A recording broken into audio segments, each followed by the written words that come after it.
কয়েকদিনের তাপপ্রবাহের পর সোমবার বিকেলের বৃষ্টি শহরের মানুষের মনে স্বস্তি দিলেও বিপদে পড়েন কৃষকরা। কালবৈশাখী ঝড় আর শিলাবৃষ্টিতে লণ্ডভণ্ড করে দেয় তাদের স্বপ্ন।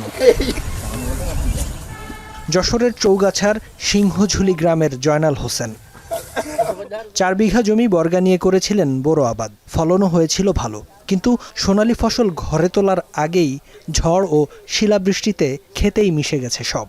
3 বিঘে সেটা ডুবে শেষ, আর এই পরে জমি করেছি 4 বিঘে, তাতে কিছু নেই, কোনো ধানই নেই মাটি। বউ বাচ্চা নিয়ে কি খাবো সেই চিন্তায় পাগলে যাচ্ছি ভাই। জয়নালের মতো এই এলাকার বেশিরভাগ কৃষকের একই অবস্থা। জানান, সমিতি থেকে ঋণ নিয়ে বাকিতে সার কীটনাশক কিনে বর্গা জমিতে আবাদ করেছিলেন। ফসল নষ্ট হওয়ায় এখন কি দিয়ে ঋণ শোধাবেন সেই চিন্তায় তারা।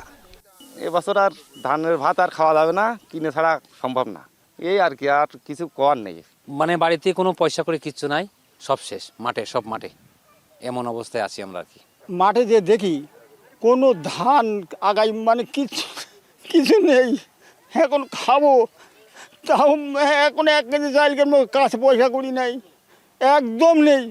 ঝড়ে ধানের পাশাপাশি নষ্ট হয়েছে অনেক সবজি ক্ষেত, ক্ষতিগ্রস্ত হয়েছে বাড়ি ঘরেরও। এমন অবস্থায় সরকারি সহায়তা চান তারা। যদি আমাকে সরকার টান দেখায় তাহলে আমাকে মরা ছাড়া পথ নেই। এখন সরকারের কাছে আবেদন জানাচ্ছি যাতে আমাদের সহযোগিতা করে, আমাকে সাহায্য করে। এদিকে কৃষকদের ঘুরে দাঁড়াতে নানা পরামর্শ দিচ্ছেন কৃষি কর্মকর্তারা। চূড়ান্ত ক্ষতি নিরূপণ করে আমাদের রিপোর্ট প্রেরণ করব। যদি এ বিষয়ে সরকার কোনো সিদ্ধান্ত নেয় তাহলে আমরা সেটি অনুদান হতে পারে, অথবা কৃষকদের কোনো সাবসিডি আকারে দিলে সেটা আমরা পরবর্তীতে কৃষকদের সহায়তা করতে পারব।